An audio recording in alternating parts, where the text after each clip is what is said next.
चाहिए भू कानून, भू कानून, भू कानून, भू कानून लागू करो, लागू करो, लागू करो। हमें चाहिए भू कानून, भू कानून, भू कानून। भाजपा सरकार होश में आओ, होश में आओ, होश में।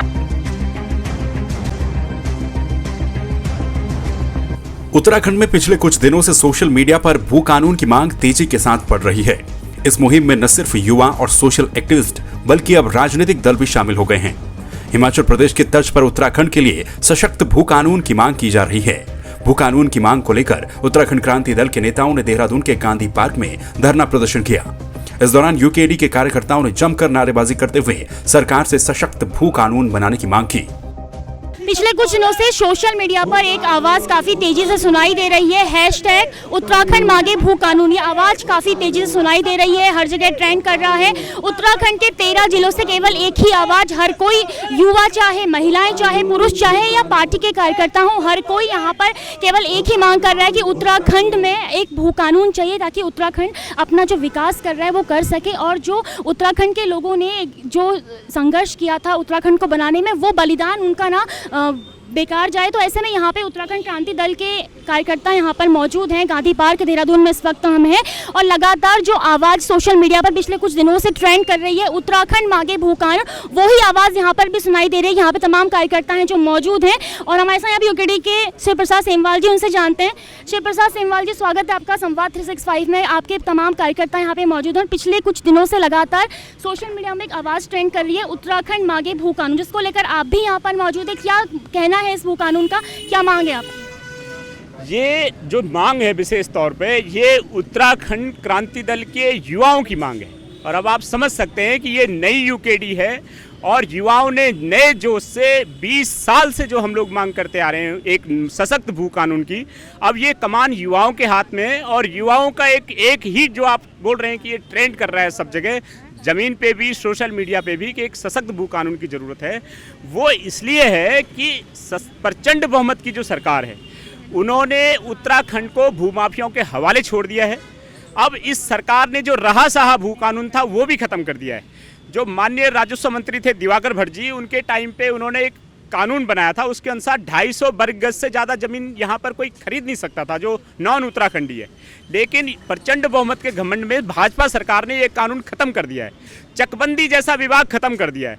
गैरसैंण जो हमारी प्रस्तावित राजधानी है वहाँ पर भूमि खरीद पर रोक लगी हुई थी, वो रोक यहाँ की सर्विस भाजपा सरकार ने हटा दी है।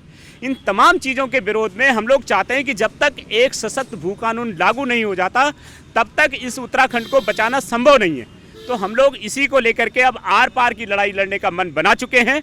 ये आंदोलन, ये जन आंदोलन तब तक नहीं रुकेगा जब तक ये भू कानून लागू नहीं हो जाता। सीधा सा अल्टीमेटम है कि या तो जो सरकार सत्ता में है वो भू कानून लागू कर ले राजी खुशी, तो एक बार को यहाँ की जनता उनके बारे में कुछ सोच भी सकती है। नहीं तो इस बार भाजपा मुक्त सरकार तय है। भाजपा मुक्त उत्तराखंड बिल्कुल सुनिश्चित समझा जाए। जब कानून बना था उसके बाद कई बार इसमें बदलाव किए गए, लेकिन अभी जो है 3-4 दिनों से लगातार तेजी से मांग उठ रही है। कांग्रेस पार्टी की बात करें या यूकेडी की बात करें, वो तो लगातार मैदान पर इसको लेकर है, लेकिन बीजेपी की तरफ से कोई प्रतिक्रियाएं सामने नहीं आ रही हैं। अगले साल चुनाव है, क्या लगता है आपको ये जो संघर्ष, जो आंदोलन किया जा रहा है, कहीं ना कहीं सफल होगा? देखिए, राष्ट्रीय दलों से तो एक सशक्त भू कानून की उम्मीद ही नहीं की जा सकती।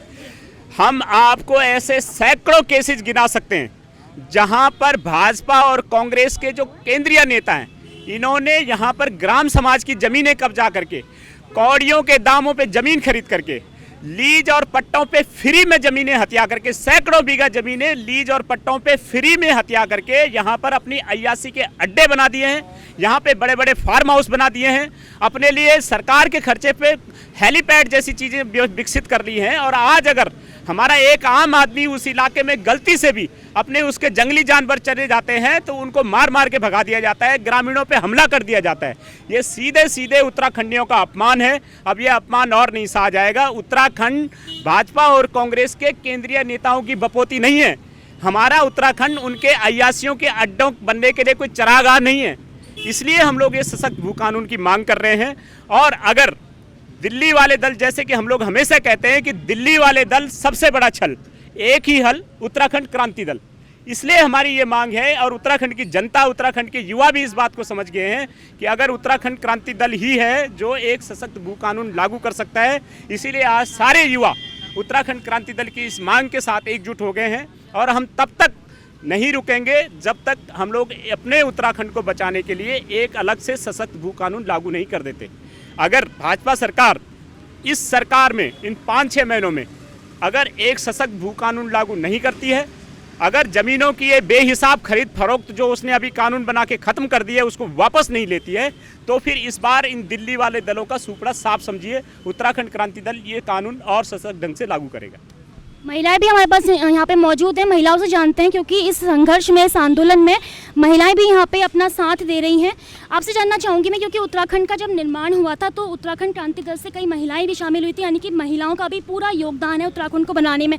जंगल हो, मिट्टी हो, अगर हम चिपको आंदोलन की बात करें तो गौरा देवी का नाम भी आगे आता है। ऐसे में अब जो मांग उठ रही है उत्तराखंड मांगे भू कानून, इसको लेकर आप यहाँ पर क्या कहेंगे? जी बिल्कुल, भू कानून हमारे उत्तराखंड में होना चाहिए क्योंकि आज हमारे उत्तराखंड की ऐसी दुर्दशा हो रखी है कि यहाँ पे हमारा अपना घर होने के बावजूद भी हमें पराया सा महसूस हो रहा है। हमारी ज़मीनों को हड़पा जा रहा है, हमारी ज़मीनों को बेचा जा रहा है और हमारे ही लोगों को यहाँ पे पराया किया जा रहा है, धमकाया जा रहा है, मारा जा रहा है और हमारे उत्तराखंड के एक एक भागों को बेचा जा रहा है, जिससे कि हम लोग, आपने देखा होगा जब हमारा उत्तराखंड अलग होने में हमारी मातृशक्ति ने, हमारे युवाओं ने, हमारे बुजुर्गों ने, हमारे पूर्वजों ने कितना योगदान दिया था वहाँ पे कि माताओं की इज्जतें लूटी गई। हमारी बहनें, कई सारी बहनें ऐसी हैं जिनका आज तक भी पता नहीं है कि वो कहाँ हैं, कैसी हैं, क्या हैं। और आज हमारे उत्तराखंड की ऐसी दुर्दशा बीजेपी और कांग्रेस सरकार ने कर रखी है, जो मैं इसकी निंदा करती हूँ। निंदनीय है ये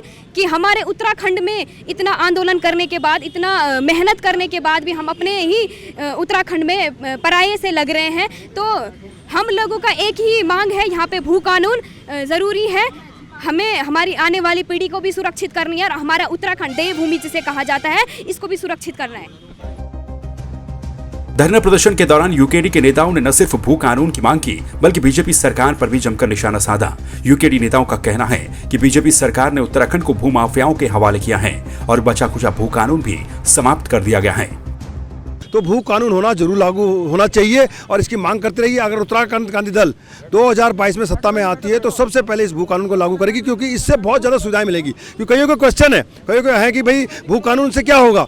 जब हमारी ज़मीन होगी, हमारी प्रॉपर्टी होगी, हमारे पास सब कुछ, हम किसी को देंगे तो किराए पे देंगे, उसे 1 साल 2 साल के लिए देंगे, पर वो हम उसके हम उसके मालिक होंगे, हम उसके नौकर नहीं होंगे। आज ये कर दिया है कि हर 5 आप अपार्टमेंट देख लीजिए, आज बिल्डिंग देख लीजिए, ज़मीनें देख लीजिए, सब कुछ बेच दिया है दोनों सरकारों ने। आज सारे बाहर के लोग यहाँ बैठ चुके हैं, क्राइम बढ़ता जा रहा है, क्रिमिनल लोग यहाँ पे आकर सह ले रहे हैं और सारे के सारे जो बड़े बड़े बिजनेस हैं, जो रोड का कंस्ट्रक्शन है, चाहे ठेकेदारी का कंस्ट्रक्शन है, चाहे पूरे अगर उत्तराखंड में देखें तो सारे भारी लोगों को ठेका मिल चुका है। आज हम उत्तराखंड के लोग भूख से मर रहे हैं, भूखी कारागारी में, बेरोजगारी में हो गए हैं और ये हालत कर दी कि बाहर के लोग राजा बन गए और हमारा पैसा लूटकर सेंटर में ले जा रहे हैं। जी निश्चित रूप से अगर मैं उत्तराखंड क्रांति दल की बात करूं और सत्ता में बैठे दलालों की बात करूं, उत्तराखंड क्रांति दल ने जब शुरुआत में हमारी 1979 में हमारा दल बना था, डीटी पंत जी के संस्थापक जो हमारे दल के थे, तो उस समय भी लोग ये कहते थे कि क्या हमको उत्तर प्रदेश से अलग राज्य मिलेगा। लेकिन जब हमारे मातृशक्ति, हमारे प्रदेश के युवाओं ने, हमारे तमाम सरकारी कर्मचारी चाहे वो किसी भी विभाग के, उन्होंने जब ठाना और अलग राज्य के लिए अलग से जब एक अभियान छेड़ा तो उसके पश्चात 9 नवंबर 2000 को हमको राज्य की प्राप्ति हुई। उसी प्रकार से आज ये हमारा मात्र एक संदेश है, एक हम सांकेतिक रूप से जो धरना हमारा दिया जा रहा है आज यहाँ पर, और इसी प्रकार से युवा प्रकोष्ठ के द्वारा आज अन्य जिलों में भी इस प्रकार से धरने का प्रदर्शन किया जा रहा है। इसके माध्यम से हम सरकार को चेताने का प्रयास कर रहे हैं कि अगर समय से आप चेते नहीं, जो प्रदेश के मूल हक हुकूकों पर अब आपने जो हक डाका डालने का जो प्रयास आज तक किया, अगर इसको आप रोकने का प्रयास नहीं किया तो प्रदेश की जनता अब जागरूक हो चुकी है, यहाँ का युवा अब जागरूक हो चुका है, वो अपने अधिकारों को लेना बखूबी जानता है। सोशल मीडिया से शुरू हुई भू कानून की मांग अब राजनीतिक गलियारों तक पहुंच चुकी है। अलग अलग राजनीतिक दल भू कानून की मांग को लेकर अपनी अपनी प्रतिक्रियाएं दे चुके हैं। अब देखना यह है कि भू कानून को लेकर अब इस चुनावी मौसम में कौन दल क्या बात करेगा और सरकार क्या भू कानून लाएगी या नहीं। सोशल मीडिया पे ट्रेंड कर रहा है। हर कोई केवल एक ही मांग कर रहा है कि उत्तराखंड अपना एक अच्छा भू कानून चाहता है, ताकि उत्तराखंड का जो निर्माण किया गया था, ताकि उत्तराखंड का विकास हो सके, यहाँ की जंगल जमीन जो मिट्टी है वो उत्तराखंड वालों के लिए काम आ सके। लेकिन आज कहीं ना कहीं ऐसा नहीं देखा जा रहा है। तो इसको लेकर अब उत्तराखंड के युवाओं की जो मांग है तेजी से बढ़ती जा रही है। हैशटैग उत्तराखंड मांगे भू कानून तेजी से ट्रेंड कर रहा है। फिलहाल के लिए इतना ही। युद्धवीर के साथ मैं रेणु प्रीति, संवाद 365।